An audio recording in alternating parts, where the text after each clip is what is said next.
இந்த மகா சிவராத்திரி இயற்கை நமக்கு கொடுத்திருக்கிற ஒரு மகத்தான அன்பளிப்பு.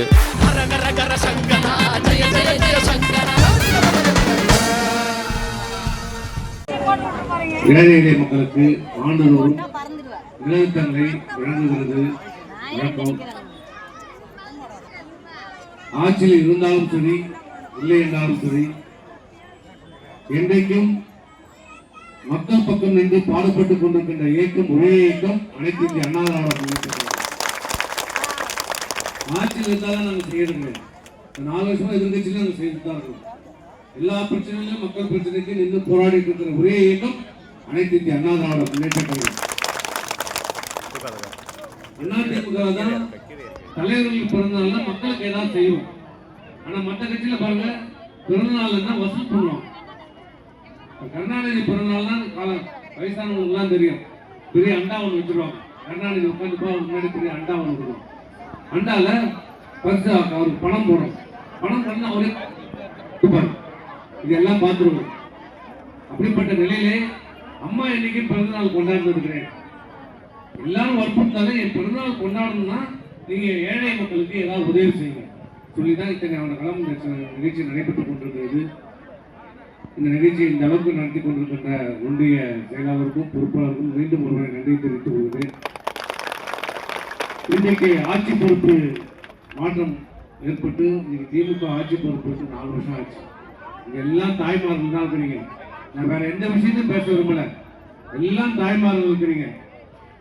2021 அம்மாவுடைய ஆட்சி, எடப்பாடி அவர் ஆட்சி மாறி இன்றைய முதலமைச்சர் திரு ஸ்டாலின் ஆட்சி பொறுப்பு இருக்கின்ற போது இருந்த விலைவாசி என்ன, இன்னைக்கு விலைவாசி என்ன, அதை மட்டும் தயவு செய்து நினைச்சு பார்த்துக்கோங்க.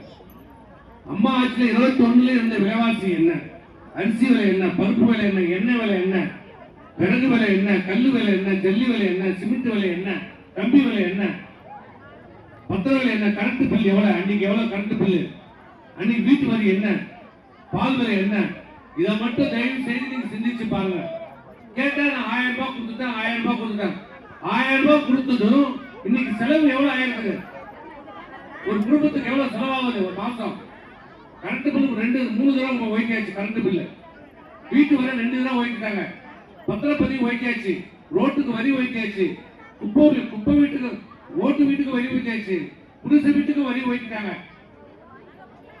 எல்லா வரியும் ஒய்க்காச்சு.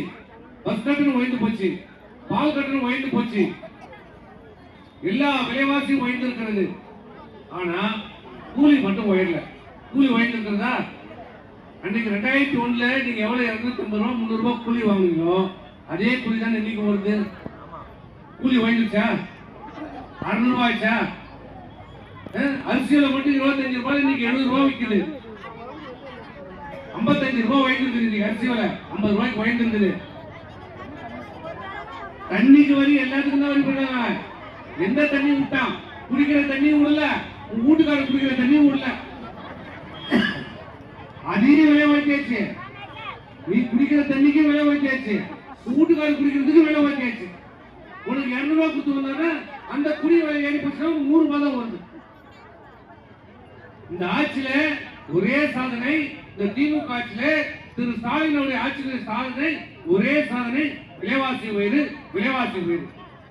எங்க பார்த்தாலும் லஞ்சம், ஊழல். இதை தவிர வேற என்ன? ஏதாவது வளர்ச்சி திட்டம் நடந்துகிற எதை கேளு நான் 1000 ரூபாய் கொடுத்தேன், எதை கேளு நான் 1000 ரூபாய் கொடுத்தேன். 1000 ரூபாய் கொடுத்துட்டு என்ன நடத்த முடியும்? நான் உங்களுக்கு மப்பங்களுக்கு காசை கொடுத்தேன். யாருக்கு காசு? உங்களுடைய காசு. அதுவும் இந்த 1000 ரூபாய் எல்லாரும் கொடுத்துருக்காங்களா? இல்ல. 2,14,00,000 குடும்பம். ஆனா கொடுக்குறது எவ்வளவு? 1,04,00,000 தான் அப்படின்னு சொல்றாரு. யாருக்கு பார்த்தோம்? இதே அம்மா கொடுத்தாங்க. மிக்சி, கிரைண்டர், ஃபேன், தாலிக்கு தங்கம், இதெல்லாம் லேப்டாப் வசதி ஏழையா இருக்கிறான் பணக்காரன் பார்த்தா கொடுத்தாங்க. எல்லா ரேஷன் கார்டுக்கும் கொடுத்தாங்க. குடும்பத்தில் அரசு பள்ளியில் படிக்கிற அத்தனை மாணவர்களுக்கும் லேப்டாப் கொடுத்தாங்க. இன்னைக்கு லேப்டாப் கொடுத்தா உங்க பசங்களுக்கு லேப்டாப் படிக்குதா? உன்னால வாங்கி தர முடியுமா? நீ வாங்கி கொடுத்துருக்கியா? அப்புறம் எப்படி படிப்பான் பையன்? எப்படி சிறந்த மாணவனா வருவான்? எப்படி சிறந்த பல்கலைக்கழகத்தில் போய் படிக்க முடியும்? எப்படி நல்ல வேலை வாய்ப்பு கிடைக்கும்? லேப்டாப் இல்லாம ஒரு மாணவன் எப்படி இந்த காலத்தில் வாழ முடியும், படிக்க முடியும்?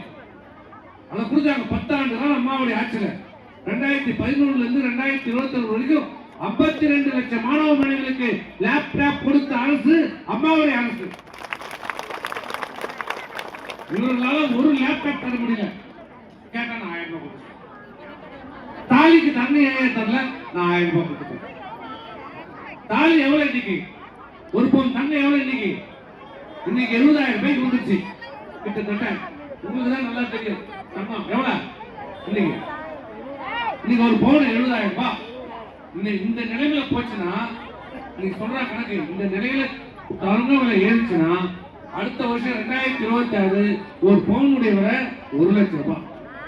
அவன் சொல்றான். அப்ப நீ எப்படி உன் பொண்ணு கல்யாணம் பண்ணுவேன்? பண்ண முடியும்? அவங்களாம் வச்சுக்கிறான், அவன் பண்ணுவான். நீ எப்படி பண்ணுவ? இதெல்லாம் ஒண்ணுதான். அம்மா ஒரு பவுன் தங்கம் கொடுத்தாங்க. அதே இருக்குன்னு கேட்டா நான் 1000 ரூபாய் கொடுத்துட்டேன். 1000 ரூபாய் கொடுத்துட்டா ஒரு பவுன் தங்கம் உன்னால வாங்கிட முடியுமா? நீ சேர்த்து வச்சு வாங்கிடுவா? அந்த 1000 ரூபாய் என்ன பண்ண முடியும்? ஒரு சினிமாவுக்கு படம் முடிஞ்சு போச்சு. எல்லா படமும் யார் ஓடுறான்? அவன் புள்ள ஒரே ரெச்சைன் தான் ஓடுறான். 1000 ரூபாய் கொடுத்துட்டு ஒரு பக்கம் சினிமா தேட்டர்ல வசூல் பண்றான், ஒரு பக்கம் டாஸ்மார்க்ல வசூல் பண்றான்.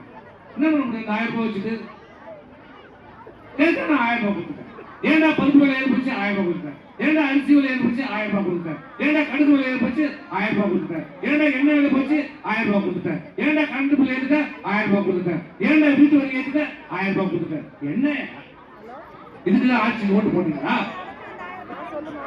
இந்த அதோட ஒண்ணு கேட்டா, நான் இலவச பஸ் கொடுத்தேன்.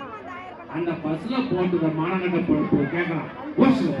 ஓசி தானே வந்தேன், ஓசி தானே போடுறான், கேவலப்படுறான், அசிங்கப்படுறான். ஏன் உங்ககிட்ட 2 ரூபாயில பஸ் போட்டது? நல்ல பஸ் போடு. பஸ்ல ஒழுகுது, கொலை புருஷன் போறான் பஸ்ல.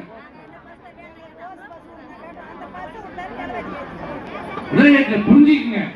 இந்த ஆட்சியில, இந்த திமுக ஆட்சியில, திரு ஸ்டாலினுடைய ஆட்சியில விளம்பர மாடல் தான் நடக்குது.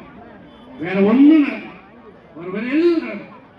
எங்க பார் டெய்லி போட்டோ ஷூட், படம் எடுக்கிறது, வெளியிடு. இப்ப யூடியூப்ல வந்துட்டாரு. அவங்க அப்பா வந்துடுறாரு. அப்பா யூடியூப்ல வந்துடுறாரு. உங்களுக்கு எல்லாம் அப்பா யாரு? இப்ப புதுசா ஒரு அப்பா வந்துடுறாரு நாட்டுல. அப்பா வந்துடுறாரு. உங்க அப்பா உங்களை எல்லாரையும் காப்பாத்துவார். அப்பா தான் கண்டு ஏற்றிட்டாரு. அப்பா தான் மின்சார கண்டு ஏற்றிட்டாரு. வீட்டு வரி அப்பா ஏற்றிட்டாரு. பால் வரி அப்பா ஏற்றிட்டாரு.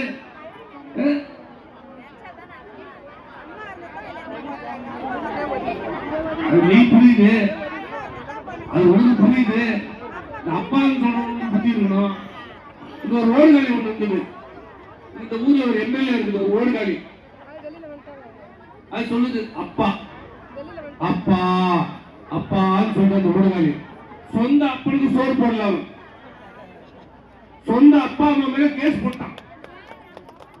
சொந்த அப்பா அம்மாவுக்கு சோறு போடாத ஊர்ல அப்பான்னு கூப்பிடுறான் இந்த எம்எல்ஏ. நீ சொல்லுது, என்ன பார்த்து சொல்லுது. கல்லுக்கு சேலை கட்டோட பின்னாடி போறான் யாரு? இந்த ஓடுகாலி. இதெல்லாம் எங்களை பத்தி பேசுது. அவன் தயவு செய்து இந்த ஆட்சி, இந்த திமுக ஆட்சி யாருக்கும் நன்மை இல்லாத ஆட்சி. யாருக்கு எந்த ஒரு நன்மை இல்லை. யார் நல்லா இருக்கிறான்? இந்த திமுக ஆட்சியில் யார் நல்லா இருக்கிறான்? ஒரே குடும்பம், கருணாநிதி குடும்பம், ஸ்டாலின் குடும்பம், உதயநிதி குடும்பம், கனிமொழி குடும்பம், சபரீஷ் குடும்பம், இவங்க மட்டும் நல்லா இருக்கிறாங்க.